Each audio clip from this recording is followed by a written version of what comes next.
Mindways. Le podcast pour rebondir. Bienvenue à tous dans un nouvel épisode de Mindways, le podcast pour rebondir. Je suis ravi de vous retrouver aujourd'hui pour une conversation avec Christopher Mesquita, un homme au parcours véritablement atypique. Christopher a commencé comme footballeur professionnel pendant 10 ans, avant de se reconvertir complètement en passant par une école de commerce. Il a ensuite cofondé Busy App, une entreprise où il a accompagné pendant 12 ans plus d'une centaine de dirigeants dans l'optimisation de leurs processus opérationnels. Aujourd'hui, Christopher met son expertise au service des dirigeants de TPE et PME qui souhaitent transformer leurs processus pour gagner en efficacité et en sérénité. Christopher, merci beaucoup d'être avec nous aujourd'hui pour partager ton histoire et tes insights. Avant de rentrer dans le dur de l'interview, est-ce que tu peux te présenter rapidement, s'il te plaît? Ouais, bah, écoute, merci Sébastien, merci de me recevoir et merci pour cette, présentation. Donc, Christopher Mesquita, j'ai 41 ans, je suis le fondateur aujourd'hui de, Rocket Solutions et donc comme tu l'as, évoqué, ton podcast sert à expliquer comment on peut rebondir et j'ai dû rebondir, très souvent et plusieurs fois, dans ma vie. On va en parler, aujourd'hui. Et donc, je vais détailler un petit peu plus, chacun des différents moments de ma vie. Mais comme tu as dit aujourd'hui, à 41 ans, après un parcours un petit peu atypique, on reviendra là-dessus.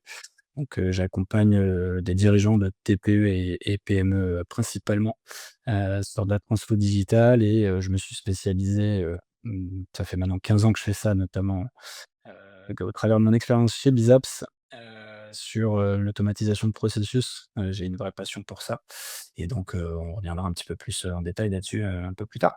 Donc, Christopher, tu as mentionné qu'à 12 ans, tu as quitté le domicile familial. Est-ce que tu peux nous parler de cette période charnière et de comment ça a fonctionné et comment ça a façonné surtout ton caractère?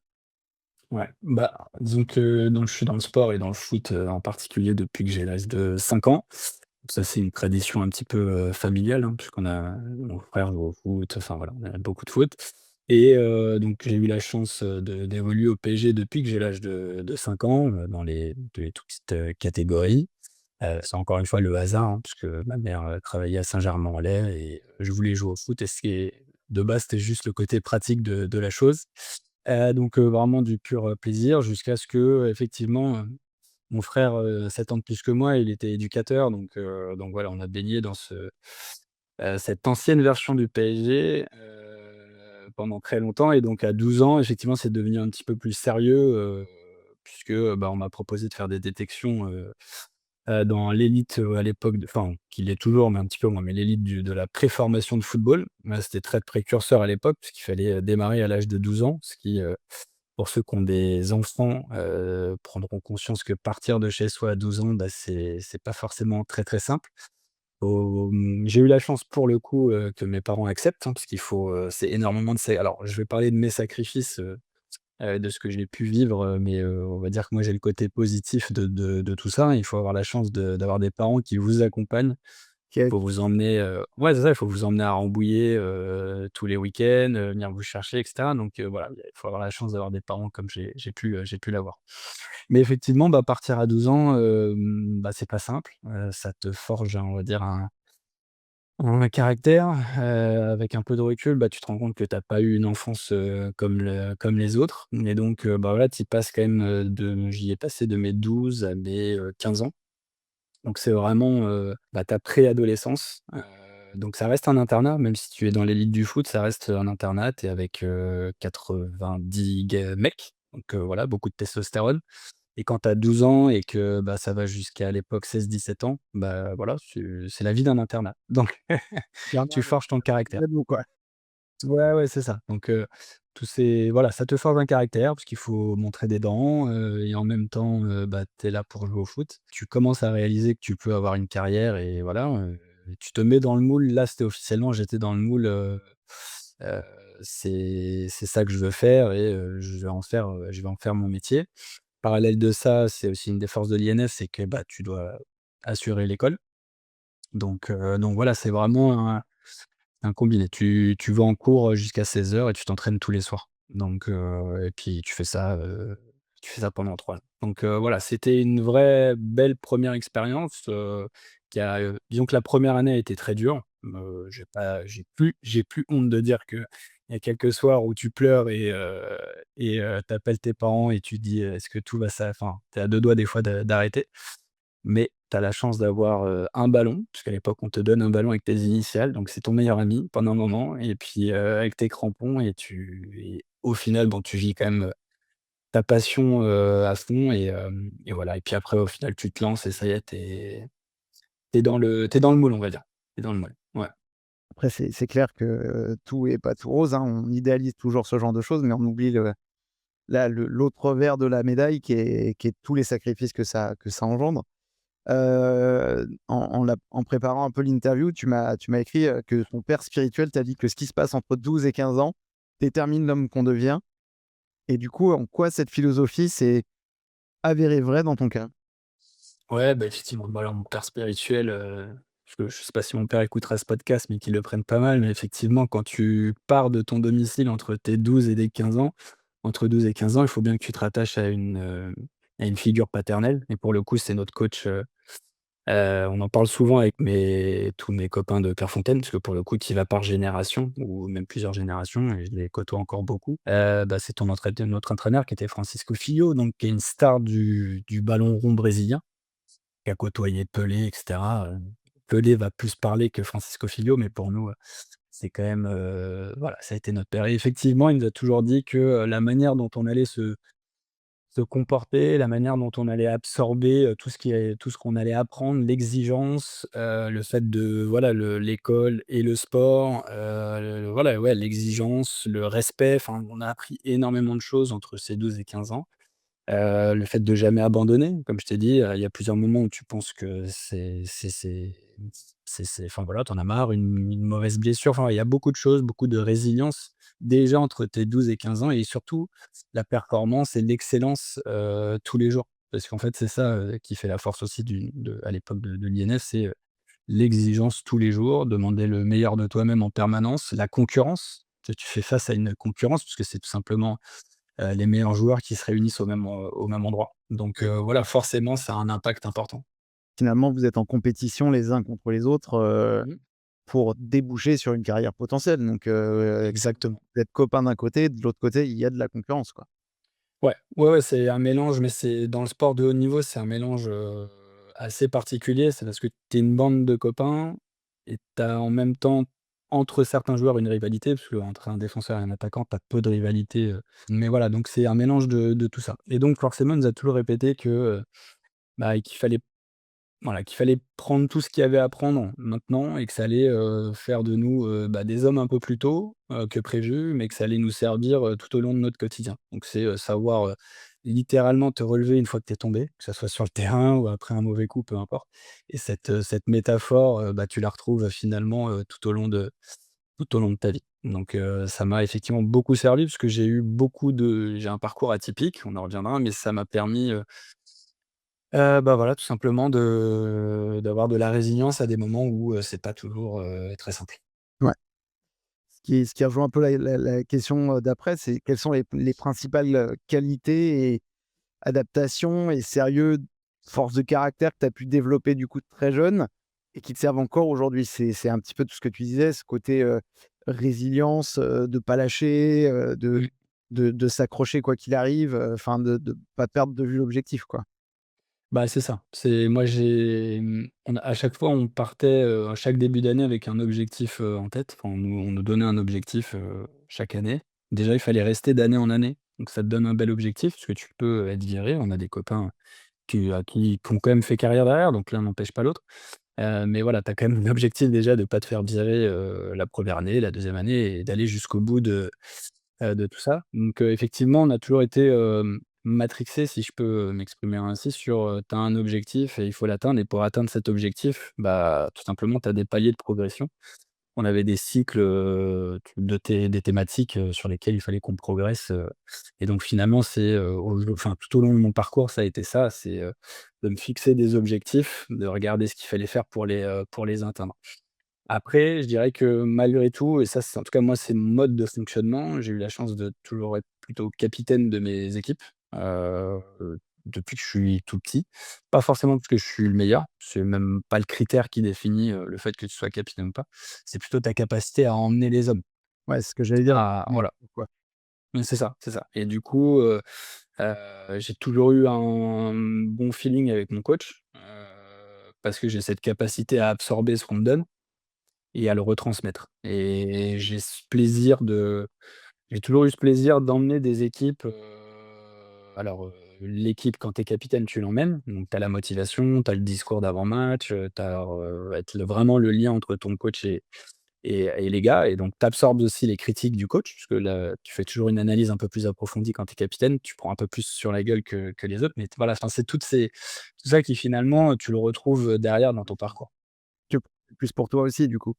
Ouais, ouais, ah bah, clairement, les réussites, tu es mise en avant, mais alors l'idée, c'est d'être mise en avant sans l'être trop et c'est vraiment très particulier comme poste. Tu prends les coups et il faut savoir, plutôt mettre tes coéquipiers en avant et voilà, donc c'est voilà, c'est ce qui a fait, pour le coup, que j'ai toujours ça, c'est vraiment, je pense, ce que je retiens le plus, c'est vraiment ce côté, meneur d'hommes. J'ai toujours aimé ça. Et la vie en communauté, enfin voilà, ce côté vraiment, travailler en équipe pour un objectif commun. Ça a toujours été, un truc que j'ai beaucoup aimé, ouais. Du coup, tu amorcé un petit peu tout ça, mais comment on se construit mentalement, heu, quand on doit faire preuve d'autonomie aussitôt dans la vie, avec aussi, du coup, des responsabilités puisque tu as ce rôle de capitaine, ça fait beaucoup. Oui. Pour quelqu'un qui, en plus, se construit tout court, c'est-à-dire que, l'adolescence, c'est quand même des gros changements, à tout point de vue et effectivement, c'est des étapes clés pour la construction d'un individu et du coup, ouais, comment mentalement tu arrives à te construire et à gagner, avec cette autonomie, vraiment, tout de suite, quoi? Bah, après, je pense que ce qui change, c'est que enfin, ce qui est important de retenir, c'est que tu as tu fais ça pour un objectif qui est assez clair dans ta tête au départ, c'est que tu veux être footballeur professionnel et donc finalement, vraiment, hein, moi, quand je prends du recul, sur vraiment toute ma carrière, je vois très peu de sacrifices, au moment où enfin, quand j'étais dedans, je me rendais pas du tout compte de l'écart de vie que j'avais avec, mes copains tout simplement d'enfance. Ouais, tu Mais parce que voilà, tu es dedans, comme je te dis, tu es dans un moule, tu fais ce que tu as à faire et c'est tellement compliqué, il y a tellement de concurrence, qu'en fait, tu as presque pas le temps de réfléchir à est-ce que c'est normal ce que tu fais ou pas. Moi, il y a un truc qui m'avait marqué, mon frère, donc comme je disais, qui a 7 ans de plus que moi et mes parents m'ont raconté, c'est quand tu parles de comment tu deviens tout de suite un homme, c'est, donc à 12 ans, tu rentrais tous les week-ends et ils m'ont dit qu'au bout d'un mois, là où avant le 1er mois quand je rentrais, j'allais tout de suite jouer, tu vois? J'avais ce côté vraiment, bah, tu es content, tu retrouves ta chambre, voilà, tu vas jouer et cetera. Bah, au bout d'un mois, 1 mois et demi, non, je rentrais, je me posais, je m'asseyais sur le canapé avec mes parents et on se mettait à discuter et tu vois, juste, tu vois, ça a été finalement hyper rapide dans le mode où enfin, ils m'ont dit: «Enfin, tu as changé presque, pas du jour au lendemain, mais presque». Et on a tout de suite voilà, on t'a tout de suite senti pivoter, mais on revient toujours au même, hein, c'est l'exigence. Tu rentres dans un moule où, ouais, tu es formaté mais c'est avec le recul où, bah, alors encore une fois, c'est tu effaces exprès tout ce qui est dur parce que tu as un objectif en tête. Mais quand tes copains, bah, le week-end sortent en boîte, bah, tu y vas pas. Alors pas entre 12 et 15 ans, hein, mais entre 12 et 15 ans, c'est plutôt, tes potes qui partent en vacances, Ouais, qui organisent des vacances, c'est ça? ou Tu as jamais de vacances pour le coup. Ça, c'est un truc que les gens ne se rendent pas compte, parce qu'encore une fois, oui, être footballeur professionnel, pour une infime partie, c'est, beaucoup d'argent et cetera et qui emmène d'autres sacrifices. Mais pour la majeure partie, ça reste, quand même, tu passes, tes journées à t'entraîner, tes week-ends, tu es dehors, enfin, je veux dire, tu pars, et cetera. Donc tu as très peu de vie, personnelle. Tu pas de vacances, très peu, puisque ou alors en décalé et donc quand tes copains entre 12 et 15 ans partent en vacances, juillet-août, bah, toi, tu es en train de cravacher, tu fais ta reprise, tu vomis, en fin d'entraînement, enfin, tu vois?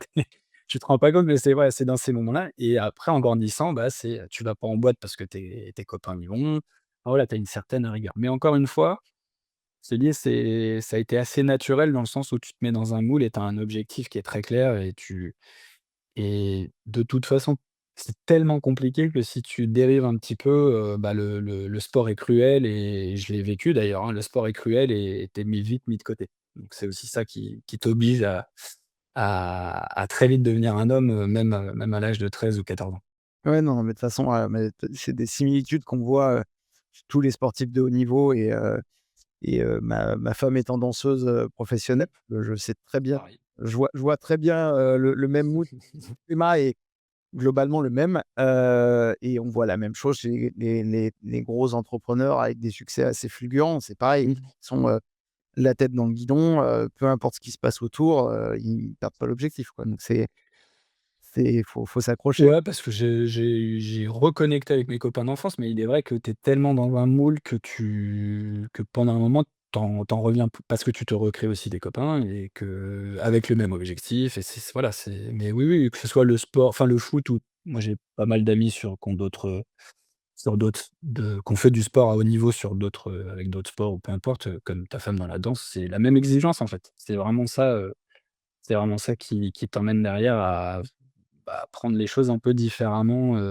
plus tard et après un des derniers points, moi, qui, je pense, m'a beaucoup aidé, c'est l'entourage.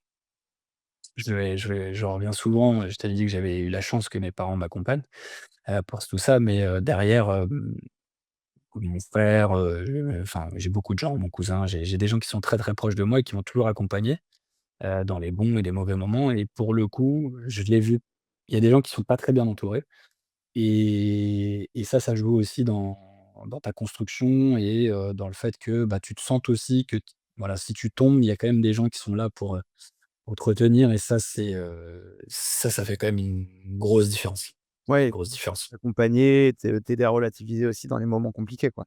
Ouais, ouais, très clairement. Et puis c'est des milieux qu'ils connaissent pas, donc ils font ce qu'ils peuvent. Et enfin, moi, mes parents, moi, je suis fils d'immigrés, le foot, enfin, je veux dire, à part être là et tu pleures, ils te disent: «Bah, on est là, quoi. Si tu veux tout arrêter, on est là». Enfin, ça a toujours été ça, en fait. C'est peu importe ce que tu veux, on sera là. Et ça, c'est vrai que ça t'aide beaucoup. Ça t'aide beaucoup. Ça fait partie des piliers qui te permettent d'avancer, ouais.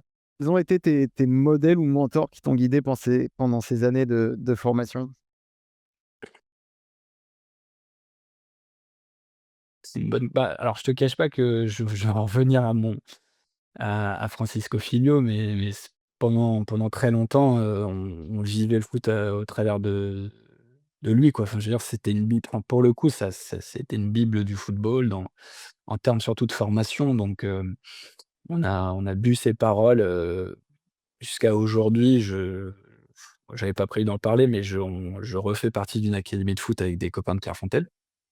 J'ai un copain à moi qui a fait une très belle carrière et qui a ouvert une académie et l'objectif de l'académie, c'est de reproduire ce que ce coach nous a, appris. Oui, ouais. C'est voilà, c'est exactement. Donc on est vraiment sur de la transmission. Donc voilà, donc c'est pour ça que ça me tient à cœur en tout cas, il écoutera pas le podcast, mais en tout cas de le mettre en avant parce qu'il nous a beaucoup,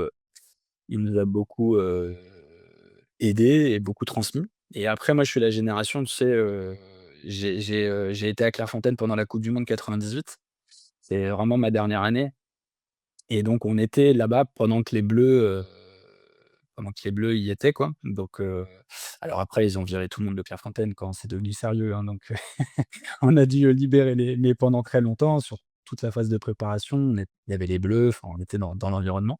Donc bref, j'ai grandi, je suis un bébé de France 98 parce que j'avais, 14 ans, donc c'était vraiment, la dernière année et donc après bon, bah, voilà, moi j'ai grandi avec cette, voilà, avec Zizou, tu vois, tous ces mecs-là qui nous ont longtemps, fait rêver. Alors après, c'est vrai que moi j'avais des modèles, beaucoup été Zidane. J'ai adoré, Zizou, Thierry Henry, c'était un de mes mentors, pendant Clairefontaine, parce qu'on avait le même coach et cetera. Mais moi, j'avais beaucoup de d'amour pour, tout ce qui était défenseur, 6, tu vois? Des gens un peu dans le besogneux, tu vois? C'était un peu mon rôle aussi, donc j'ai eu beaucoup de mentors comme ça, quoi. Donc toutes ces années, de formation et du coup tu arrives sur une carrière?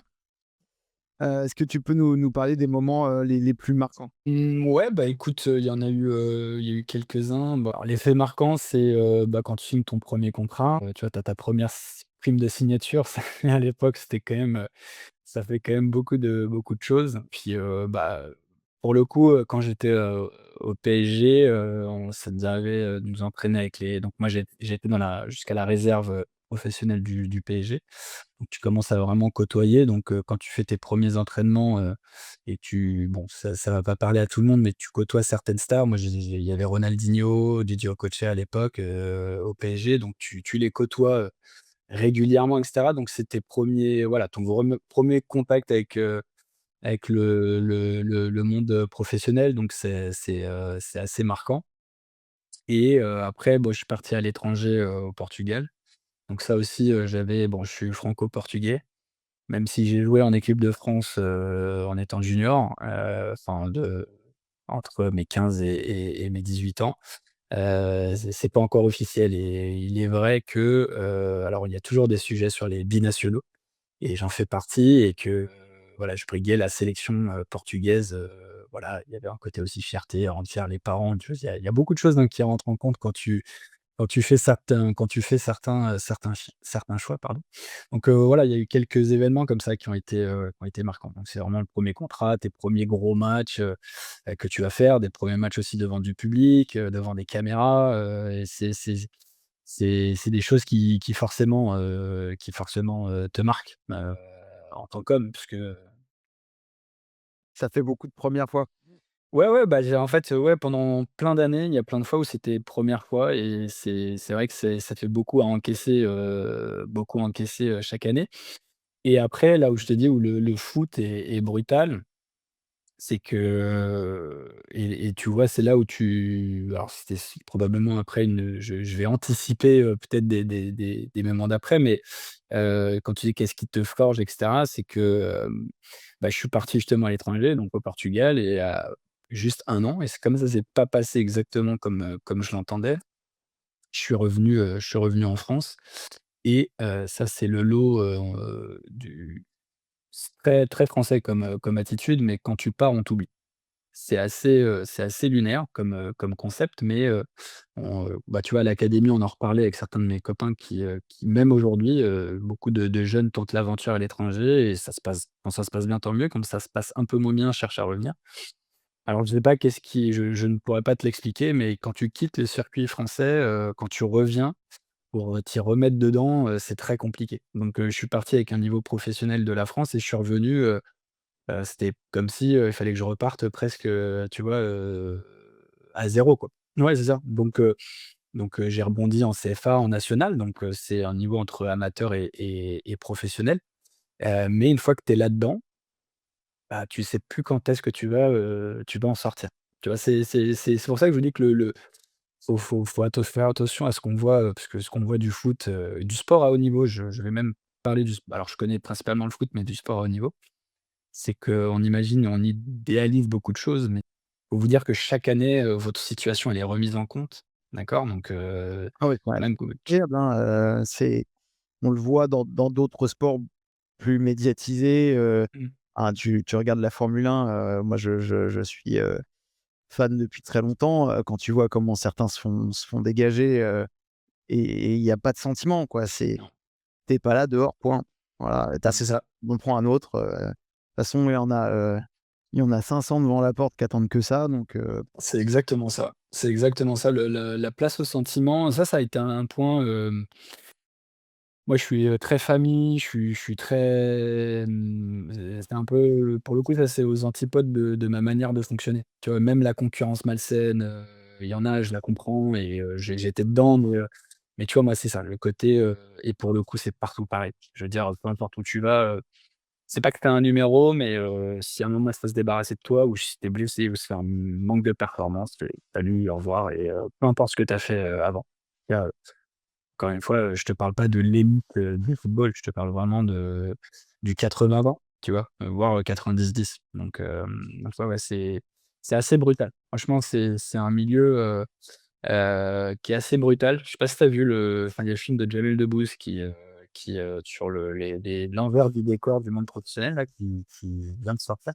Non, pas eu encore. Ouais et non, mais c'est juste pour, enfin, c'est un des rares à avoir mis le nez dedans, sur, l'envers du décor qui se passe et tu vois, le fait de, bah, que tu de la chair pendant un moment, tu de la chair, tu en numéro, tu ouais, ouais et c'est pas toujours très évident, surtout quand toi tu vis une passion, bah, tu vois, c'est plein de paradoxes, plein de Quand tu es paradoxes. passionné, tu vis ta passion et C'est d'autres ça. côté, ils voient du business, quoi, donc Ouais, c'est ça, c'est ça. Parce qu'encore une fois, faut te dire, j'ai 41 ans.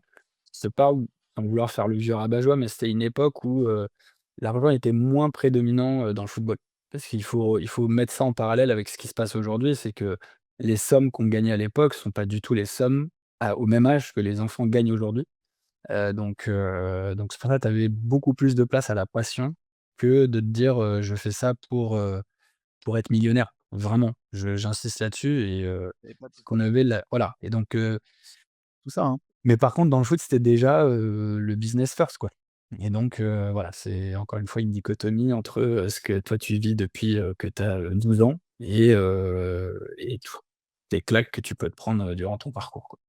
C'est un peu la question d'après, c'est le sport justement, c'est un milieu, exigeant, cruel, qui est souvent éphémère. Les carrières sportives, on le sait, ça dure pas, des millions d'années. Mmh. Et du coup, fort de tout ce que tu viens de nous dire et du coup, tu as déjà un peu avancé sur le sujet, comment tu te prépares mentalement à l'après-carrière? C'est-à-dire que, heu, voilà, tu as une désillusion et du coup, bah, tu le dis, tu es un peu paumé, tu sais pas trop comment les choses vont évoluer. Du coup, comment tu te prépares bah, potentiellement à l'arrêt qui est finalement pas peut-être pas si loin que ça, quoi? Ouais. Bah, alors pour le coup, je vais parler du mien, mais qui est pas celui qui est encore une fois une des histoires, parmi tous ceux qui ont eu une carrière comme j'ai pu, l'avoir, et d'autres des carrières plus longues, plus importantes et cetera et chacun a une fin de carrière qui est plus ou moins compliquée, parce qu'on ça c'est un des points importants, c'est qu'on ne te prépare pas ou très peu, un peu plus maintenant ou en tout cas on essaie de sensibiliser les gens. C'est, justement l'après-carrière, parce qu'elle peut s quand elle arrive, quand si elle arrive le plus tard possible et que du coup tu le sens venir et que tu as le temps de le voir venir, ça peut aller, encore que, hein, donc tout ça pour dire que rien n'est simple. Dans tous les cas, hein. Moi, elle a été un peu plus, alors elle a été décidée de mon côté, mais malgré tout plus brutale. C'est-à-dire que moi donc j'ai décidé d'arrêter, alors il y a eu plein de facteurs qui se sont mélangés, donc il y a eu des grosses blessures qui m'étaient arrivées. Bah, alors, particulièrement, à chaque fois que les gens me disent: «Ah les genoux», non, moi c'était les épaules. Tendon d'Achille, c'était les épaules et donc j'étais, voilà, plutôt bien dans ma carrière sauf que, bah, je devais me faire opérer et donc si tu veux, il y avait un mélange. Si tu veux, il y a un truc qui te, là, les certains, quand tu fais du sport à haut niveau mais que tu as pas passé le cap du très haut niveau, d'accord? Donc je relativise encore moi ma carrière, même si j'en suis fier, mais voilà, tu es pas dans la carrière du très haut niveau. Quand tu fais du foot, tu as une nébuleuse qui existe, entre, je te dis le format, semi-pro pro, d'accord? Donc que je vais classer entre la CFA et enfin à l'époque et nationale. Donc tu es vraiment dans cette nébuleuse-là où tu gagnes ta vie, mais tu sais très bien que tu peux faire ta carrière dans cette nébuleuse-là, d'accord? Et qui est honnêtement très, très compliqué. Je veux dire même mentalement, tu gagnes pas très bien ta vie, c'est beaucoup de sacrifices, et moi mentalement, j'étais pas prêt, tu vois? C'est là où qui est encore une fois un gros paradoxe, c'est moi j'ai pas été préparé mentalement à vivre cette expérience-là. Parce que depuis que je suis 12 ans, je suis dans l'élite, j'ai toujours été, dans les meilleures équipes, et cetera et donc en fait, quand tu te prends une première claque comme ça, tu y es pendant 3 4 ans. Tu commences à te poser de sérieuses questions. Comment tu fais pour passer l'étape d'après? Tu vois, tu vois que quand une boîte, elle veut scaler et cetera, tu vois, c'est si tu y arrives pas et ce fameux plafond de verre, bah, c'est très compliqué. Donc j'ai eu un mélange de me dire: «Attends, je vais faire ça jusqu'à mes 30 35 ans», mélanger ça à des blessures. Enfin, tu vois, je suis arrivé à un moment, donc j'avais 23 24 ans où c'était, hyper, hyper compliqué, là-dessus et finalement, c'est l'obligation de me faire opérer slash l'interdiction de mon club de le faire qui a mis fin à ma carrière. C'est aussi bête que ça. Hem, donc voilà, je devais me faire absolument opérer parce que j'étais vraiment dans le risque de perdre mon bras. Donc moi, une fois que le chirurgien m'a dit ça, bah, tu priorises un peu les choses dans la vie, quoi. Bah, se déboîter, je pouvais éternuer, mon épaule se déboîtait. Donc si tu veux, je passais mon temps, même en match, à me déboîter l'épaule, à me la remettre. Alors tous ceux qui ont regardé L'arme fatale, c'est faux, d'accord? Faut arrêter avec ce mythe de tu te tapes contre un mur, ça n'existe pas. Moi, je me la remettais tout seul, mais c'est pas comme ça que tu te remets une épaule. Mais donc voilà, ça tu pas prêt à ça, même si c'est, ta décision et cetera, c'est hyper violent. En fait, c'est d'une violence extrême. Pourquoi? Parce qu'en fait, je suis préparé pour faire que ça depuis que j'ai 12 ans. Mais vraiment, donc ça fait plus de 10 ans et j'étais même déjà un peu conditionné avant, mais on va dire que ça a démarré à 12 ans. Pendant plus de 10 ans, tu es préparé à quelque chose, tu te bats pour, tu fais tous tes sacrifices pour et donc du jour au lendemain, ça s'arrête. Que tu l'aies décidé ou non ou un mélange de choses, peu importe, que j'ai plein de copains, qui ont fait des très belles carrières et même comme ça, eux, ça a été, très compliqué, d'arrêter, exactement. Et tu très rarement prêt, surtout à l'époque, très rarement prêt à ce qui va se passer derrière. Et donc là, je vais pas te cacher, c'est 2 choses. Alors, il y a eu, une chute vertigineuse, vraiment, mais vraiment, où, tu, veux plus voir un match de foot, plus parler à tes potes, tu veux plus rien avoir, limite, c'est un tu veux tirer le plus gros trait de ta vie, quoi. Ouais. Voilà, tu fais un 180, violent. Et après on en revient, ce qui m'a beaucoup aidé, c'est, mon entourage. Tu vois, c'est toujours pareil. Donc là, pour le coup, ça a été, autant, tu vois, ce qui s'est passé à mes 12 ans m'a forgé, autant ce qui s'est passé à mes 24, bah, ça a terminé ma préparation à tout ce qui pouvait m'arriver derrière dans la vie. C'est-à-dire que là, peut-être la plus grosse claque que j'ai pris dans ma vie en me disant: «Beh, je ne serai plus footballeur professionnel». Tu vois ce que je veux dire? Ouais, C'est c'est dur. bof Ouais, et bam. ouais, exactement. Et c'est qu'est-ce que tu fais derrière, quoi? Et là, si tu tout seul, franchement, si tu tout seul, c'est pour ça qu'il y a des histoires très tristes, le but est pas de tomber, le podcast, mais on a des autour de nous et je connais des histoires très tristes, voilà, des gens qui ont pas été accompagnés et quand tu es au bout, bah, tu es au bout. Encore une fois, là, j'ai eu la chance, que ce soit au travers de plusieurs enfin, de mes parents, de mon frère et d'autres personnes de ma famille, de m'accompagner à un moment où, bah, ouais, tu es au plus bas, très clairement et donc il faut te relever et c'est là où, bah, le virage a été assez radical. C'est vrai que quand je dis que mon parcours est atypique, c'est que, j'avais la chance d'avoir un BTS en poche, tu vois, avec le CNED et cetera, je poursuivais, ce truc-là. Mes parents, mon frère m'ont forcé à et heureusement finalement et donc là, gros virage, après quelques mois, voire une année où tu fais rien, juste, tu subis la vie, on va dire. Tu essayes de te lever le matin, bah, c'est de faire une école de commerce, tu vois? Voilà. Et là, tu vois, quand je te parle de 180 et tu parles de, carrière de footballeur, hein, bon, bah, OK, bah, finalement, bah, OK, bah, tentons une école de commerce. Donc voilà, ça c'est, la moitié de ma vie. Voilà. Tu vois, là, pour le coup, tu viens d'avoir la moitié de ma vie et l'autre moitié, à partir du moment où j'ai décidé, bah, de me remettre dans un nouveau moule, se remettre à aller à l'école. Tu vois, quand ça fait, un bon moment que tu as arrêté, hein, parce que, bah, toute ma formation, je l'ai faite, tu vois, on a des horaires adaptés. À un moment donné, carrément, tu arrêtes et tu es avec le CNED. Donc, je sais pas si, les gens savent comment ça fonctionne, mais en gros, on t'envoie un cahier que tu dois remplir toi-même, quoi, hein. On t'envoie des exercices. Donc j'ai passé mon bac comme ça. J'ai eu mon bac avec le CNED, donc, je veux dire l'école, ça faisait longtemps que je l'avais quitté, quoi. Et donc voilà, il a fallu, se remettre dans un mode où, bah, il faut réapprendre à faire plein de choses, réapprendre à aller à l'école. Et ouais, c'est ce que je disais, c'est dans ce que j'avais préparé, c'est quel défi tu as rencontré? Tu l'as déjà dit, c'est déjà, bah, retourner à l'école quand ça fait des années que tu y es pas allé Ah ouais.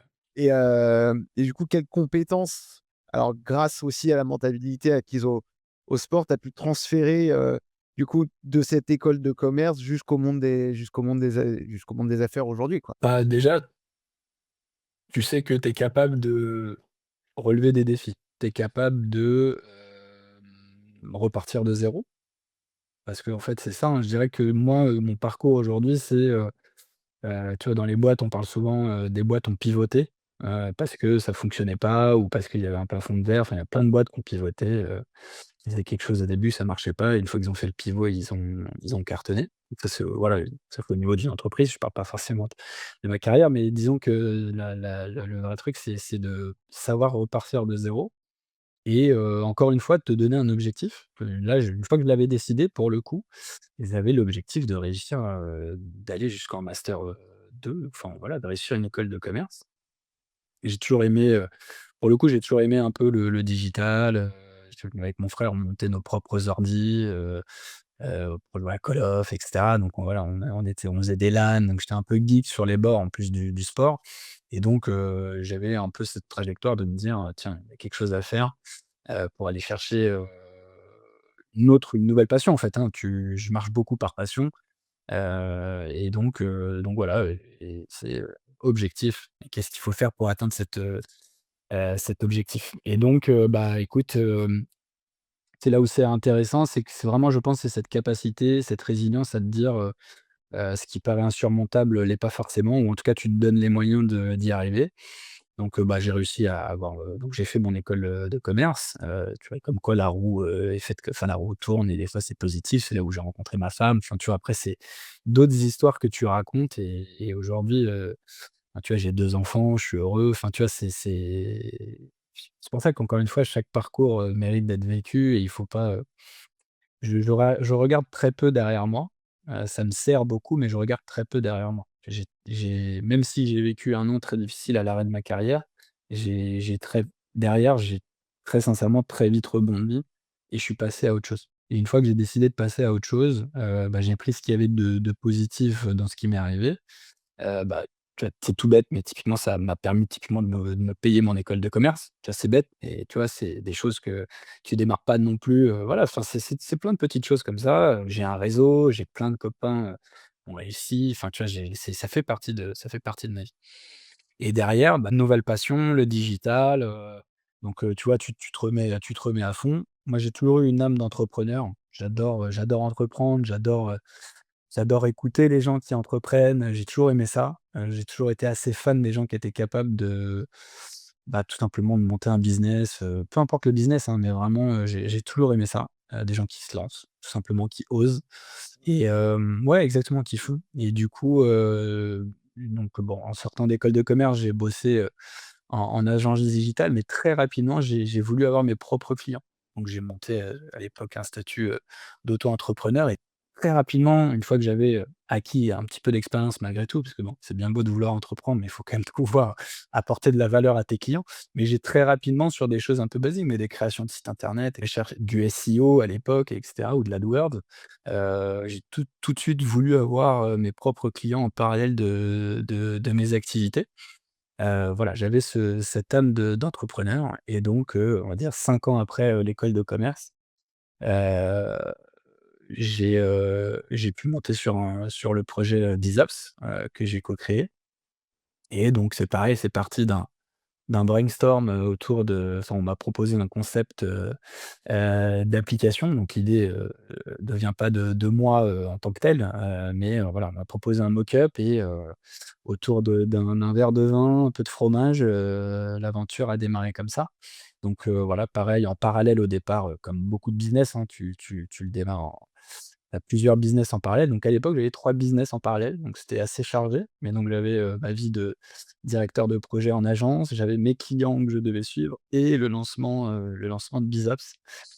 Donc tu dors pas beaucoup, quand c'est comme ça, mais encore une fois, c'est la passion, tu vois? C'est la passion d'entreprendre, d'apprendre aussi tout simplement et de te dire, tu construis quelque chose et donc cette capacité à démarrer de rien, donc tu vois Bizaps, on a démarré à 3, enfin on est ouais 2-3, en partant de zéro. Vraiment j'ai eu un croquis, sur, c'était quoi la vision et de là, il y a une première version de l'app, qui est sortie et voilà et c'était parti quoi, tu vois? Et donc j'ai fait ça pendant 12 ans. On a monté, on a créé une belle boîte, bah et c'est là d'ailleurs qu'on s'est connus toi et moi. Et C'était au travers de travers de Busy. Ouais. Comme quoi, tu vois, encore.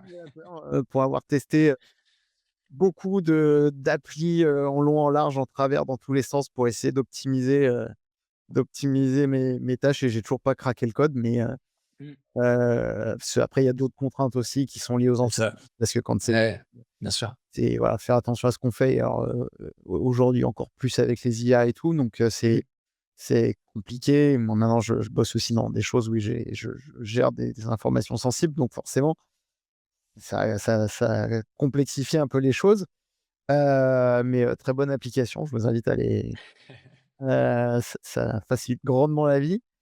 Du coup, tu as accompagné, beaucoup de dirigeants, notamment avec ces parties-là et quelles sont les problématiques, que tu as pu observer, les problématiques un peu récurrentes que tu observes, chez ces leaders? Ouais, bah, effectivement, alors, au départ, donc Bizaps, enfin Busy pour le coup, l'application, donc c'est vraiment du pur, B2B, même si au départ on s'adressait à l'individu, donc peu importe, sa casquette, hein, qui gère des projets, des clients, voilà. Donc à partir du moment où tu as des choses à faire, des réunions et cetera. Donc c'était très une problématique individuelle, mais on a toujours été porté sur, faire gagner du temps aux gens, et qu'est-ce qu'on pouvait automatiser par rapport aux tâches chronophages et cetera. Donc on était très donc voilà, ça fait maintenant 15 ans que je suis, picousé à, faire gagner du temps, optimiser mon temps, ça en devient presque maladif parce que tu même dans ma vie, je vais, chercher à qu'est-ce enfin, mais des trucs tout bêtes, hein, mais à chaque fois me dire, «Si je fais ça dans ça, ça me permet de gagner du temps». Enfin, je veux dire, au bout d'un moment, c'est vraiment, presque, trop. Bien un peu toqué avec ce genre de Ouais, ouais, non, mais vraiment, vraiment, pour le coup, vraiment. Mais, pour en revenir, à ta question, enfin, déjà, il y a un truc qui est, alors qui est vieux comme le monde et que tout le monde est au courant, mais hem, c'est vraiment ce côté, enfin, la tu vois, la réunionnite. Nous, c'est parce que nous, on était très orientés réunion, hein. La grande force de Busy, c'était, partant du principe que tu te vois pour tout et pour rien, que tu passes ton temps tu es un manager, passe son temps en réunion, c'est ce que tu dois vivre encore toi aujourd'hui, tu passes ton temps en réunion et donc bon, ma femme en parle, on en parlait il y a pas si longtemps que ça, elle me dit: «Mais j'ai tellement de choses à faire, mais de 9 heures à 18 heures je suis en réunion». Et qu'est-ce qui ressort des réunions? Les comptes rendus, enfin voilà et donc nous, c'était un des on s'est vraiment penché là-dessus, c'était qu'est-ce qu'on pouvait automatiser autour de cela? Et donc on a fait un gros boulot, pour faire gagner du temps, sur tout ce qui était chronophage.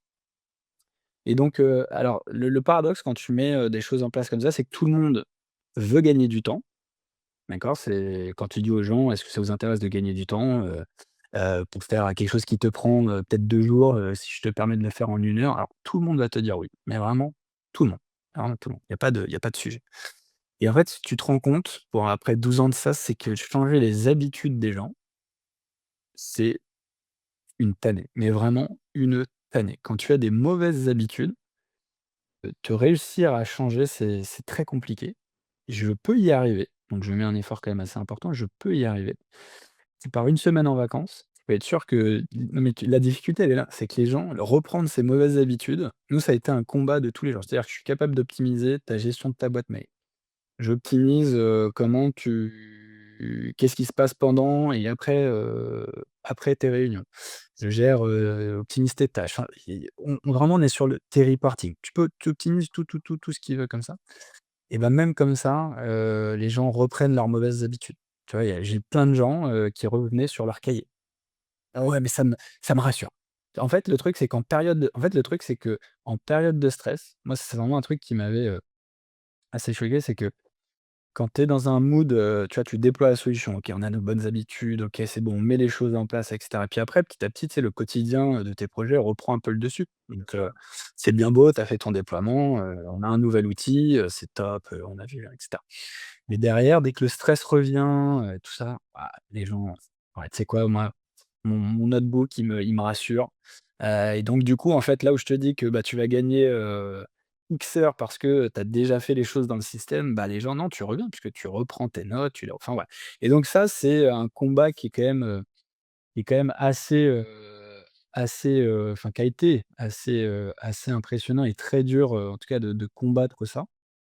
Ça, c'était, vraiment le changement des habitudes et un peu dans la même veine, c'est que tu as beau convaincre, le patron, tu vois? Parce que nous, à la base, on attaquait souvent ça, d'un point de vue du manager, alors manager d'une boîte, de projet qui derrière a des équipes et lui a beau être convaincu, parce que lui, il voit l'output, tu vois l'outcome de ce qui va, ressortir de l'usage d'une solution, de l'optimisation de ses process et cetera et bah, convaincre ses équipes, c'est pas, une mince affaire.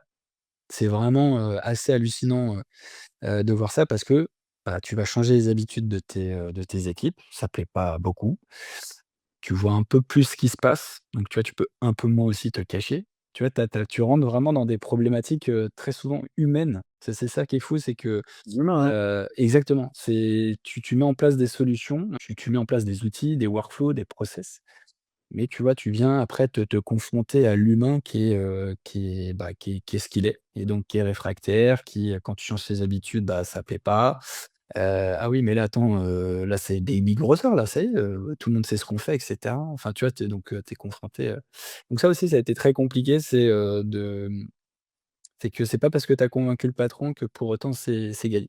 Ça, c'est parce qu'on est dans moi, c'est au début de Bizap, c'était pas comme ça, mais plus ça allait et plus alors ce que je trouve malgré tout positif, mais c'est que il y a eu un outil est de moins en moins imposé. Tu vois ce que je veux dire? C'est que il y a des outils qui s'imposent d'eux-mêmes et c'est là où tu vois la force de l'IA, hein. ChatGPT, il s'est imposé donc c'est là où tu vois qu'il y a des outils qui révolutionnent la manière de faire, hein. Mais malgré tout, tu vois, un boss qui impose un outil, ça se faisait ça se fait de moins en moins, voire ça se fait plus et donc tu as ce côté, moi je l'ai notamment dans mes nouvelles activités, et pour le coup, on avait pris ce pli-là dans le business, c'était d'impliquer les équipes. Tu vois, la transition qu'on a faite nous dans l'onboarding, c'était typiquement, au début, on faisait tout avec le boss, tu vois? On mettait tous les process en place et cetera, tu vois? Tous les workshops, on déployait tout, on formait les équipes et c'était parti. Et en fait, les équipes: «Ah ouais? Sérieux, c'est comme ça que ça va se passer? Ah bon?» Enfin, tu vois, il y avait pas d'implication, là-dessus et donc on a vraiment changé le braquet en se disant: «Mais en fait, il faut impliquer, tout le monde, toutes les parties prenantes». Parce que quand tu changes les process et puis finalement, pourquoi aussi? C'est que c'est eux qui aujourd'hui assument leurs process. Qu'ils soient bien ou pas bien, c'est eux qui les portent tes process et donc voilà et donc il faut que tu vois, tu fais un step back, tu les prends, tu dis: «Bah, voilà, comment ça se passe chez vous aujourd'hui? Qu'est-ce qui va? Qu'est-ce qui va pas? Qu'est-ce que vous aimez?» Tu vois, c'est tout de suite une autre approche et donc ça aussi a été, super intéressant dans l'évolution de notre manière de tout simplement mettre des process et faciliter le quotidien de tous ces managers et de leurs équipes. Bah, tu ça, t'as le côté aussi, bah, on a toujours fait comme ça. Ouais, oui, oui, beaucoup. Ça, c'est clair. Arrivé, dans ma boîte, au tout début, je ne faisais pas les activités que je fais aujourd'hui, ils gèrent des dossiers et une quantité, incroyable et donc chaque dossier a un numéro unique et un jour, je sais plus, j'en cherche un et on me dit: «Bah, il est là-bas, dans la pile». Je les regarde, je dis: «Mais je vais pas passer 1 heure à me taper la pile pour trouver le dossier de madame Michu, quoi» et on me dit: «Bah, si, on a toujours fait C'est comme comme ça. ça». Je fais: «Alors, on va se sauver» et j'ai mis en place un système tout bête, hein et que j'ai piqué chez mon père, qui lui était véto et qui gérait ses dossiers pareil avec des numéros sur le côté. Donc il faisait une enveloppe, il collait des étiquettes, dessus avec le numéro et tu retrouvais ton truc en 2 secondes, quoi. C'est ça. Je dis ça à mon boss de l'époque, il me regarde, il dit: «Mais ça a pas la tête, on va pas payer les gens à coller des gommettes». Bon, never. Si, on va le faire et du jour au lendemain, j'arrive à poser le truc quand même en disant: «Mais» alors tout le monde se fout de ma gueule au début en mode: «Non mais tu es gentil, tes gommettes et tout», et puis, arrivent les audits, les trucs comme ça un peu chiants, hein et «Sortez-moi le dossier machin». Ah putain, ça va vachement plus vite et à Non, partir mais ça c'est marrant ce que tu dis. du final trouve le gain, en général Ouais, voilà. Non, mais c'est ton analogie est top parce qu'elle est ultra basique dans l'approche, c'est-à-dire que ah tu oui, pas arrivé avec un truc, tu vois? Mais c'est ça qui est fort. Enfin, je veux dire, non, non, mais limite, ouais, mais c'est ça qui est fort. C'est que tu pas arrivé avec, un truc ultra compliqué, à déployer. D'accord? Et pour autant, bah, tu as résolu un pain et tu as eu, derrière le ROI limite, il s'est vu, à la première confrontation, le ROI il était là et finalement, tu vois, c'est ça limite un des secrets, c'est comment tu vois, c'est ces petits trucs-là qui vont, c'est de faire percevoir la valeur, même si au début alors, tu vois, au début, il faut ouais, faut leur faire comprendre quand les bêtes. ouais, parce qu'en fait, le pain, toi, tu l'as vu tout de suite mais tous tes collègues l'avaient pas. Parce qu'ils se disaient: «Ouais, mais ça a toujours fonctionné comme ça, pourquoi, faire l'effort finalement de changer?» 3/4 d'heure à chercher le dossier, je fais pas autre chose. Et non, mais c'est ça et donc en fait, tu c'est enfin l'analogie est bonne parce qu'en fait, c'est vraiment, enfin pour le coup, ça c'est mon quotidien maintenant, c'est ce côté, c enfin c'est très, très, très rapidement, mais vraiment très, très rapidement, c'est faire percevoir la valeur que tu vas apporter. C'est tu vois, quand tu fais de la transfo, digitale, quand tu veux automatiser des process, le «on fait comme ça jusqu'à maintenant», c'est la base de la 1re discussion. Enfin, je veux dire, c'est très rare, ça arrive, mais que les gens se disent: «OK, il y a quelque chose qui va pas». Donc tu arrives en disant enfin, où il y a déjà un problème. Donc là, c'est un peu plus facile. Tu creuses et tu regardes là où les optimisations ne sont pas bonnes ou enfin, où justement tu peux apporter des optimes, des automatisations, un outil ou des choses comme ça. Mais quand pareil souvent le boss sait qu'il y a quelque chose qui va pas et derrière tu vas tirer les ficelles, hein, forcément. C'est comme ça que tu démarres, par service, tu regardes: «OK, bah, vous comment vous travaillez?» et cetera. «Ah bah, nous on fait comme ça». «Bah non, ça marche, hein». «Ah non, a priori non, parce que ça». «Ah ouais, mais ça, il y a Micheline qui, voilà, des fois fait pas comme ça, de» et en fait, non, c'est comme ça, c'est pas tu vois, c'est la base et donc le but c'est, de les emmener vers OK, mais en fait, si on arrive à faire ça et donc de leur donner, tu vois, ta vision, l'objectif, mais qui doit être mesurable parce que si c'est juste, vous allez mieux travailler, Oui, bien sûr. enfin, tu vois, c'est pas perfectif, enfin, c'est pas terrible, quoi. C'est pas comme ça que tu vas les attirer. Bah, dès que tu mets ça en place, en tout cas, si tu arrives à te faire percevoir la valeur, que tu vas apporter, le gain de temps, j'en sais rien, un taux de transfo plus important, et un niveau de réponse, à tes clients, beaucoup plus rapide, donc un taux de satisfaction, enfin voilà, donc dès que tu vas mettre comme ça, un ROI, mesurable, quantifiable et cetera tout de suite, bah, l'implication est différente et tu arrives à faire pour le coup des choses, heu, plutôt intéressantes, clairement. On va y revenir justement sur cette activité, que tu as maintenant. Avant, comment tu définirais une entreprise, efficace et sereine aujourd'hui? Tu parlais de réunionnite, de mail. C'est un peu les maladies, de nos entreprises aujourd'hui. Ça serait quoi ta définition? D'entreprise parfaite, c'est ça que tu disais? Pas parfaite, Pas parfaite? c'est peut-être un peu, optimiste, Ouais. mais, Ouais. efficace et sereine déjà. Ah ouais, efficace et sereine. Mmh, c'est une, efficace et sereine, c'est une bonne question. Je pense alors moi pour le coup, je vais, prendre un peu, de ce que fait un peu ma femme. C'est-à-dire que, dans son taf, enfin, il y a le côté, s'assurer que la vision, d'en haut soit, connue de tous et tout tu vois? Que parce qu'en fait, il y a et j'en reviendrai après avec la dichotomie que moi je vis un peu plus de manière opérationnelle. Parce que, même parce qu'on n'a pas le même niveau, elle peut bosser avec Accor, moi je vais plutôt être sur de la TPE-PME, donc c'est malgré tout différent, mais on va se rejoindre à un certain niveau. C'est que, quand la vision des boss elle est pas partagée, tu peux être sûr que déjà tu vas enfin je veux dire tu cours à l'échec parce que les gens ne savent pas pourquoi ils sont en train de se battre ou pourquoi on leur donne des objectifs de malade ou pourquoi ils sont en train de faire les choses.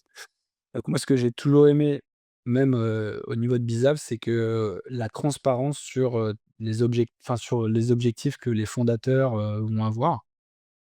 Parce que plus tu es transparent sur, ce que tu veux faire, sur tes objectifs, donc plus tu le transmets à tes équipes, plus tu les impliques, plus elles vont se sentir, bah, impliquées et investies limite d'une mission. Parce que parce que tu peux en arriver là, même dans une grosse boîte, tu peux bosser sous forme, tu vois, de petites startups. Enfin, tu vois, toi, tu es déjà dans un grand groupe et je trouve que enfin, les grands groupes aiment bien avoir, revenir sur: «Oui, mais on est plein de petites startups un peu partout».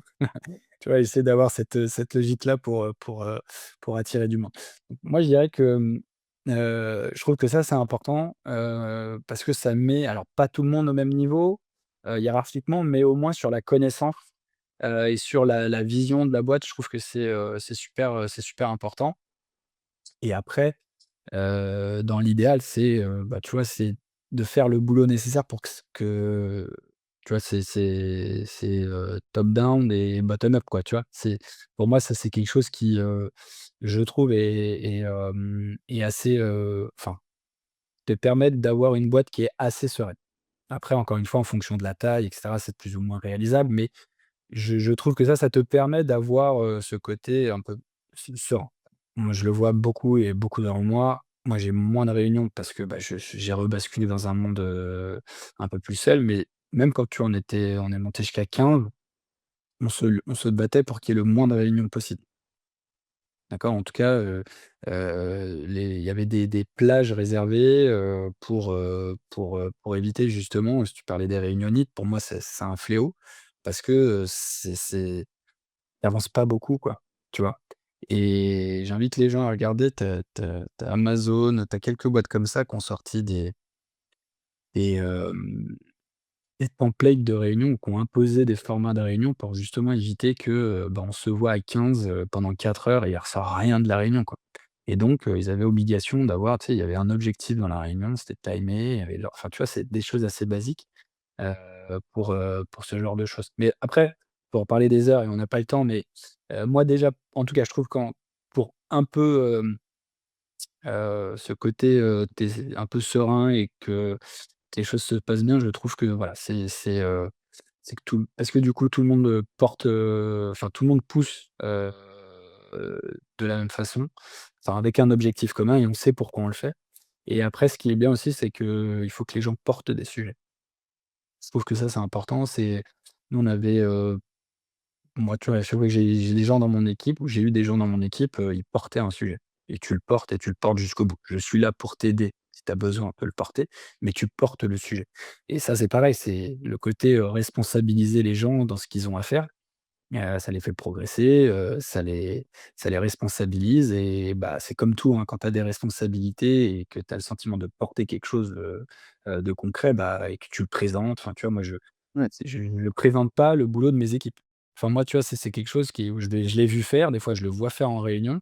Tiens, il y a Pierre qui m'a préparé mes slides, quoi. Tu vois, il y a encore des boîtes qui fonctionnent comme ça. Donc le mec, il a bûché, c'est son truc, mais c'est son patron qui va tout présenter derrière, tu vois? Moi, en tout cas, je trouve ça horrible. Donc voilà, responsabiliser et chacun porte ses sujets et tu les portes, jusqu'au bout. Et même si tu dois présenter ça devant les boss, c'est pas grave, hein, ça va bien se passer. Ça va bien se passer. il y a pas de raison. Non, mais c'est ça. Du coup, pour revenir sur des choses plus concrètes, aujourd'hui, Ouais. tu accompagnes du coup des dirigeants de TPE et de PME, qui souhaitent optimiser leur processus. Ouais. Tu peux, nous parler un peu de ton approche et j'étends un peu plus parce que ça viendra peut-être avec, derrière. Tu fais référence aussi à de la veille technologique permanente aujourd'hui et plus que jamais avec l'IA qui arrive. Quelles innovations, te semblent, prometteuses pour notamment ces TPE, PME en plus, toujours dans cette optique d'accompagner le dirigeant, aujourd'hui? Ouais. Bah, écoute, ouais, déjà, ouais, évidemment, même c'est pour le coup, la veille, c'est quelque chose qui est très enfin, qui est très important, qui l'a toujours été, qui l'est d'autant plus, maintenant. L'IA vient un peu, perturber, tu vois, y a alors c'est très bien et en même temps, c'est très perturbant parce qu'il y a un nombre d'infos chaque jour. Je veux dire, tu as l'impression d'être tout le temps à la bourre. Vraiment, moi qui suis, l'actualité de l'IA, quasi quotidiennement, tu rates, 4-5 jours, tu as l'impression que tu as accumulé un retard déjà de ce qui se passe. Pour des gens qui font de la veille et qui sont dedans, comme moi, mais comme, bien d'autres et il y a des gens encore plus à la page que ça, c'est déjà impressionnant. Alors pour des gens dont c'est pas, toi qui prennent ça, à la limite, qui prennent ça en mode, c'est une gifle, c'est assez violent donc il faut un peu, enfin moi je trouve qu'il faut, j'essaie de mettre un peu un tampon par rapport à tout ça, dans le sens où faut revenir sur, moi par exemple, je vais pas vendre de l'IA pour vendre de l'IA. Enfin, c'est-à-dire je vais pas dire: «Il faut de l'IA pour le côté, ah ouais, c'est bluffant», enfin, faut que ça s'applique concrètement, aux dirigeants et à ses équipes. Et moi aujourd'hui, ce que enfin, sur la veille techno, enfin sur les outils, sur la transfo, sur de la TPE, PME, pour le coup, tu vois, moi ce que je vois le plus, c'est, entre la vision, tu sais, quand tu es une TPE, PME, alors une PME et encore, je suis sur un projet, d'une PME de 250 personnes. Mais en fait, entre la vision du boss, de comment sa boîte doit tourner, parce que souvent, des fois, il l'a créée et il l'a fait monter et cetera. La vision qu'il a et limite presque de chaque département, même s'il est pas spécialisé, mais il a fallu créer de certains départements. Entre la vision dans comment lui, les choses doivent fonctionner et qu'ont compris ses équipes et comment ses équipes font pour faire fonctionner, sa vision. Il y a une dichotomie qui est, gigantesque. Moi je commence par ça, c'est d'essayer de faire exprimer j'aime bien faire parler le patron sur, comment il vit, enfin voilà, pour lui c'est quoi sa boîte, comment il vit, voilà, le faire parler. J'aime bien démarrer par lui tout seul, parce que c'est toujours bien d'avoir sa vision, des choses. D'essayer de voir parce que lui va assez facilement te dire ce qui va pas. Enfin, c'est la force d'un patron, c'est de normalement, sinon généralement c'est de mauvais signe, qu'est-ce qu'il veut quand je dis: «Ça va pas», c'est qu'est-ce qu'il voudrait optimiser. Tu vois? C'est Oui, et normalement, les points d'accroche, ils voient. exactement. Lui, il le voit assez facilement, bah, il a l'aspect financier, enfin, on lui fait des reporting, il est capable de voir assez facilement quand c'est un bon dirigeant, ce qui va pas. Et après tu vas discuter avec les équipes. Tu as la vision du boss et tu vas discuter après avec les équipes. Et là, assez naturellement, c'est ça qui est intéressant, c'est que tu vois le différentiel qui se met en place et donc tu comprends assez rapidement pourquoi, ça enfin, voilà, tu essaies de faire en rentrer un rond dans un carré, tu vois? Donc moi, j'aime bien avoir cette approche, heu, de séparer parce que si tu mets tout le monde dans la même salle, il y a, tu le patron qui va parler parce que voilà, qui va peut-être pas oser, ça va dépendre du patron, mais dire ce qui va pas devant ses équipes parce que ça peut être assez, brutal, on se comprend, mais voilà. Et à l'inverse, les équipes vont pas forcément oser, parler. Parce que si tu dis quelque chose et qu'il y a ton patron, encore une fois, ça dépend de la typologie de patron que tu as, de la couleur, qu'il a, si c'est un rouge, si c'est un vert, tu vois? Voilà. Donc ça aussi, ça c'est des choses, qui sont hyper intéressantes, hein, c'est de savoir, J'ai fait un épisode complet là-dessus. ouais, je l'ai écouté parce que, Ouais. ouais, ouais, ouais. Donc ça c'est voilà, ça change aussi, ça peut changer, ton approche, ou la manière dont tu vas derrière emmener les choses. Et finalement, quand tu arrives à avoir la vision du patron, la vision des équipes, ça fait pas pour autant que tu vas trouver, tout de suite comment, consolider les 2 parce que il faut réussir à ce qu'il y ait un objectif commun. On en revient à ça, tu vois? Il a sa vision, mais c'est comment on peut atteindre cet objectif? Est-ce que toi, ce que toi patron t'imagines, tes équipes peuvent le faire? Entre eux, avec les moyens que tu leur donnes, est-ce que c'est réalisable? Enfin, tu vois?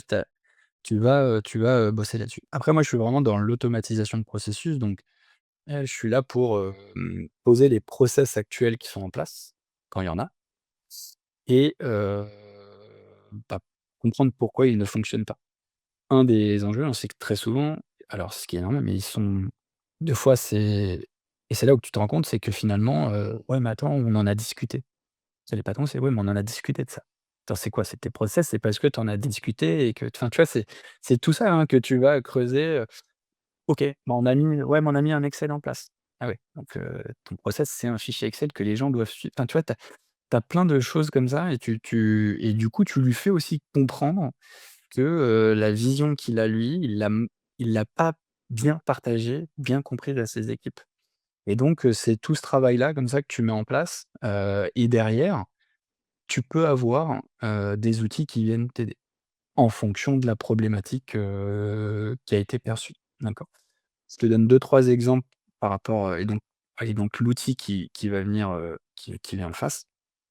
Je bosse sur une problématique, avec des concessions automobiles, d'accord? Et donc c'est pour ça que ton exemple tout à l'heure m'a fait rire parce qu'en fait, tu as un des problèmes des patrons, c'est, les audits. Ils seront audités par les constructeurs, d'accord? Donc là, c'est un réseau de concessions automobiles, d'accord? Multimarque, mais bon, peu importe. Et donc, les patrons qui disent: «Mais attends, on se fait allumer par les constructeurs parce qu'à chaque fois qu'on va faire un audit, on n'est pas capable de répondre en temps et en heure. On n'est pas capable de répondre, et donc on se fait allumer, tu des pénalités, enfin, voilà. Oui. Et du coup, quand tu renégocies des contrats: «Ouais, mais vous êtes pas capable de faire ceci et cetera». Donc ça, c'est tu vois, tu as le problème qui est là-haut. Et ça, c'est le mec qui s'occupe de ça, c'est le vendeur. Tu vois, c'est je veux dire la source de la donnée, c'est le vendeur qui s'en occupe. Et le vendeur, lui, c'est pas lui qui gère les audits. Donc tu vois la diagonale que tu dois tracer entre, le problème qui a été évoqué, qui disent: «Ouais, mais attends, nous, nos process, c'est trop manuel». Heu, OK, donc ça, c'est le middle management. L'autre là-haut, c'est: «Ouais, mais nous, nos audits, elles sont foireuses, du coup, on se fait allumer, du coup, les négos sont pas bonnes» et cetera. Et tu as le vendeur qui est là, qui lui, bah, son objectif, c'est de vendre le plus de voitures possible. Voilà, ça, c'est typiquement le cas quand j'arrive dans une boîte comme ça. Tu vois? Et donc il faut parler avec les si je mets tout le monde au même moment, au même endroit, il va pas sortir grand chose. Non, bah, non. Par contre, voilà, mais tu vois, j'ai des problématiques différentes, d'accord? Et donc tu poses tout à plat, tu commences à écrire des procédures et cetera. Puis en fait, tu réfléchis à qu'est-ce qui va permettre de régler ça. Donc là, on va mettre en place un outil JED qui va automatiser, toute la procédure, de vente de véhicules, parce que c'est que des multitudes de documents, de validation, tu vois, à droite, à gauche, ça redemande, ça remonte, hop, et puis ça en fait un dossier et ton dossier derrière, ton audit, elle est bouclée, tranquillement, tu vois? Et donc ça, c'est typiquement, le bon exemple où, bah, tu as, 3 niveaux, tu 3 niveaux. Donc, OK, on va dire simple, hein, tu as le vendeur, le middle management et le top management. Ils ont tous les 3 des objectifs différents, tu vois? Mais pour le coup, tu as un outil. Enfin, tu et une procédure, alors une très, très grosse procédure, mais une procédure, un workflow, global avec plein de petits workflows à l'intérieur qui va répondre à la problématique de tout le monde. Voilà, c'est ça que j'aime faire, et c'est comme ça que, tu vois, dans la méthodo et dans l'approche, qui que je mets en place. Et là, sur la boîte, qui là, ça va être un autre là, ça va être un mélange d'outils. Et là, j'ai un patron qui maîtrise, son sujet, sur le bout des doigts. Vraiment, c'est un tueur. Utilisateur de Busy, c'est aussi comme ça que je l'ai connu. Ça fait 5 ans qu'on travaille ensemble dans Busy, et donc là, on va attaquer d'autres problématiques. Lui, il a mis les donc ils sont 250, c'est une boîte luxembourgeoise, Putman pour pas les citer. Heu, il Le boulot là, ça a été de mettre, à plat tous les process de la boîte. 9 mètres de pages blanches. On a collé, parce qu'en fait, on a commencé à dessiner comme ça. 9 mètres, et ouais, je te jure, hein, 9 mètres de feuilles de process. Parce que quand tu commences à écrire, c'est hyper complexe, c'est de l'électricité, faible courant, courant fort, courant faible, enfin bon. Quand tu rentres là-dedans, tu vois que et le mec connaît ça sur le bout des doigts. C'est monstrueux, mais c'est monstrueux. Donc le mec gère une boîte qui fait des millions, il y a 250 personnes et il connaît, lui, sa vision. Et mais ce qui était fort là, ce qui est génial et que tu sais que tu vas avancer, c'est que lui, ouais, lui, et puis lui là, il est conscient qu'il des failles et cetera. Il est capable de te dire, suite à ça, c'est, combien on facture, on est censé facturer 8 heures par jour. Aujourd'hui, on en facture tant. L'objectif, c'est de faire tant. Tu vois, c'est très clair. Tu vois, une chose qui est sortie de ça. Donc là, on a mis à plat, service par service et cetera. Donc on a fait big picture, service par service, donc c'était du travail qui est en cours. Et donc là, ça va être un mélange d'outils parce qu'il faut du pur process. Tu vois, là, tu es sur du pur process qui, et là, il en a conscience aujourd'hui, est géré par l'humain. Quand c'est géré uniquement par l'humain, tu as des erreurs. Parce que, tu vois, entre 2 services qui doivent communiquer, bah, tu as un service qui s'arrête et l'autre qui doit reprendre, mais ils se parlent pas. Voilà, c'est comme ça. Bon, tu vois, tu as plein de petits comme ça. Et là, tu as des outils, je sais pas si tu es familier avec ça, de BPM, Business Process Management, qui vraiment, c'est pour gérer du process, quoi. Et c'est relier les outils, les process et l'humain, et tu vois, tu mets tout ça dans ton outil, et ça va, modéliser et te permettre de faire tourner tes process, de savoir où tu en es sur tes process, si tu es en retard et cetera. Donc c'est l'humain qui lance les process, mais c'est la machine qui s'assure qu'ils sont f tu vois? Donc voilà, c'est un mélange de tout ça, et il y aura aussi de la GED parce que, bah, quand tu gères 15 000 documents sur un projet, bon, OneDrive, c'est bien, mais ça fait pas tout, quoi. Que la GED, c'est bien utile. Voilà. Ça, c'est pareil, hein, enfin, je pense que tu le rencontres aussi. Alors, plus il y a de gens et pire ça le devient, c'est de l'éducation. C'est-à-dire Ouais. que, tout le monde n'est pas câblé de la même manière. Tu as des gens qui savent gérer des to do, il y en a, il c'est une armée de post-it, il y en a, c'est dans leur tête. Et puis il y en a, ils rangent leur chambre et il y en a d'autres, on s'en fout, de toute façon, voilà. Et moi, enfin, j'ai un exemple tout con, hein, mais ma boîte mail, j'ai pas de dossier, de rangement. Moi, j'ai des collègues, ils rangent dans des sous-dossiers, des machins. Je dis: «Non, mais vous savez, en gros, il y a une barre de recherche. Dans l'ensemble, ça marche quand même plutôt pas mal. Alors, c'est pas parfait, hein, mais globalement, tu mets le nom du mec, le sujet, bon, ça devrait bien se passer, quoi». Et eux, ils perdent un temps à ranger dans leur truc. «Oui, mais comme ça, je retrouve mon machin».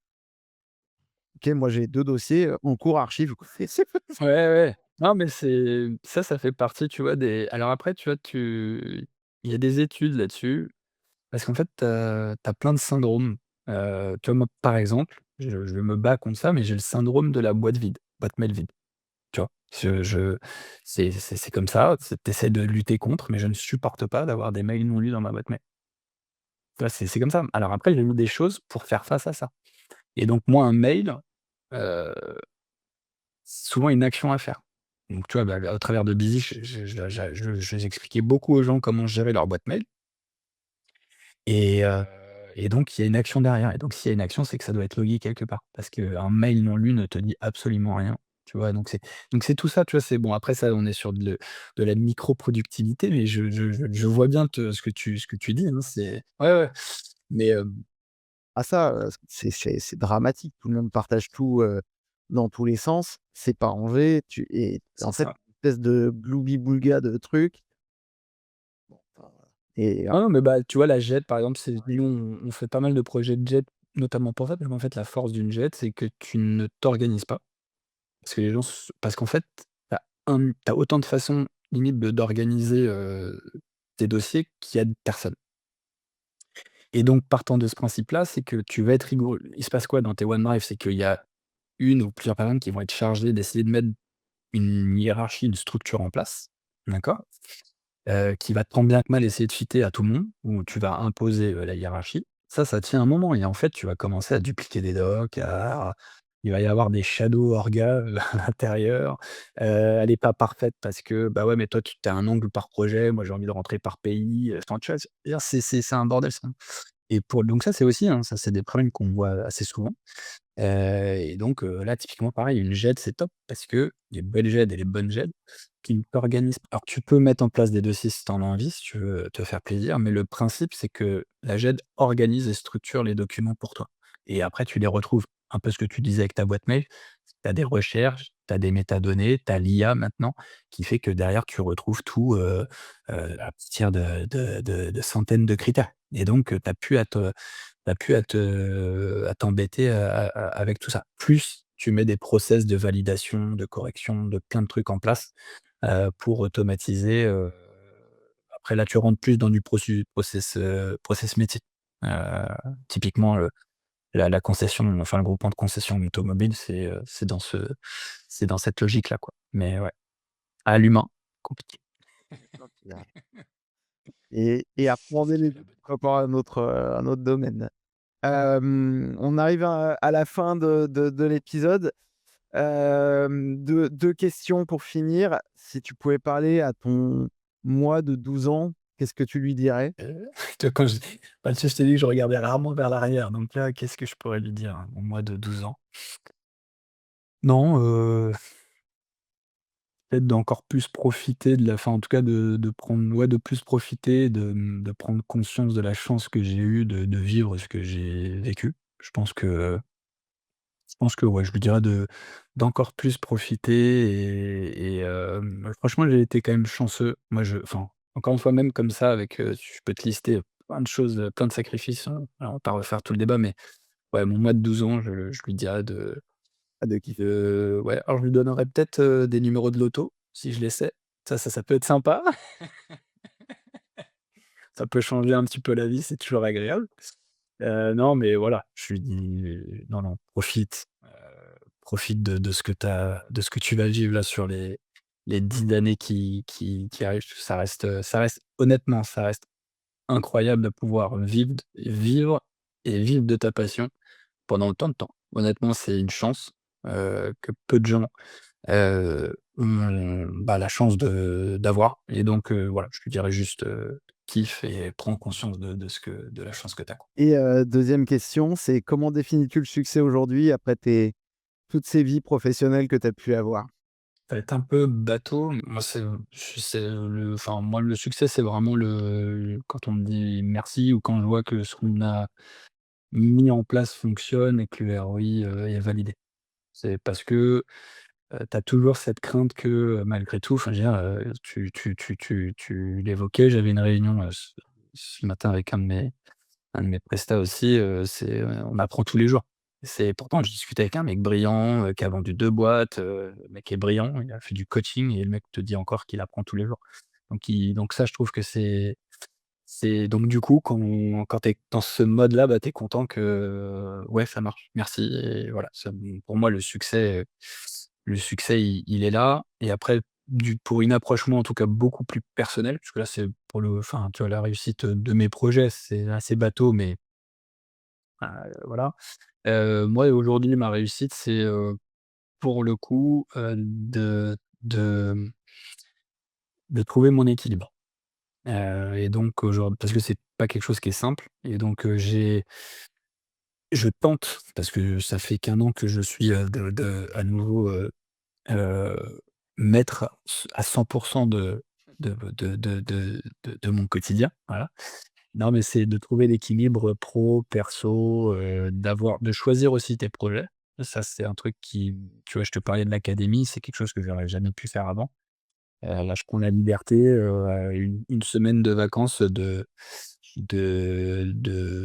tout arrêter et pendant une semaine, j'entraîne des gamins avec mes copains, tu vois? J'ai fait ça là, pendant les vacances de février, on avait 125 gamins pendant une semaine, et on les a coachés et donc voilà, c'est moi ma réussite aujourd'hui, en tout cas, elle l'est et c'est ce que je voudrais garder. Si vraiment, tu vois, j'avais un truc que je voudrais garder, c'est, pouvoir profiter de mes enfants, de bosser sur des projets qui me plaisent, ça c'est une certitude et de choisir aussi certains projets, un peu plus perso, mais qui font que je trouve mon équilibre. Heu, Tu vois, ça me dérange pas, bah, on est là à bosser, ça reste du boulot, on fait ce podcast, toi tu bosses, tu vas bosser derrière, tu vas faire ta prod, mais qu'on a la chance de quand on aime de ce qu'on fait, de pas compter forcément nos heures. Mais pour autant, tu vois, déposer mes enfants, aller les chercher quand c'est nécessaire, prendre une semaine pour aller entraîner des gamins et revivre ma passion, et retransmettre ce que j'ai eu. Moi, ça aujourd'hui, c'est ma nouvelle réussite que j'aimerais garder, le plus longtemps possible. Voilà, Ouais, voilà. Ouais. Christopher, merci. Bah, merci à toi, c'était top. Merci à tous d'avoir écouté cet épisode. J'espère qu'il vous aura plu et on se retrouve très vite pour un prochain épisode. Merci à tous. Merci infiniment de m'avoir rejoint pour cet épisode de Mindways. J'espère que tu as apprécié cet épisode autant que j'ai adoré le faire. Explorer de nouvelles perspectives et idées est ce qui fait battre le cœur de ce podcast. Si tu as aimé cet épisode, n'oublie pas de t'abonner à Mindways ou à la newsletter pour ne pas manquer mes futurs sujets. Tu peux le faire sur ta plateforme de podcast préférée et si tu souhaites rester à jour avec les dernières nouvelles et mises à jour, suis-moi sur les réseaux sociaux. Tu me trouveras sous Escorlware sur Instagram et X pour des discussions et des aperçus exclusifs. Ton soutien est la clé de la poursuite de cette aventure. Tes commentaires, avis et partages sont toujours appréciés. Merci encore d'être à mes côtés, reste curieux, reste connecté. N'hésite pas à m'envoyer des questions ou idées ou suggestions pour de nouveaux épisodes. C'est un voyage que nous faisons ensemble et j'ai hâte de continuer de le partager avec toi. Prends soin de toi, que ton esprit continue de s'épanouir. À bientôt.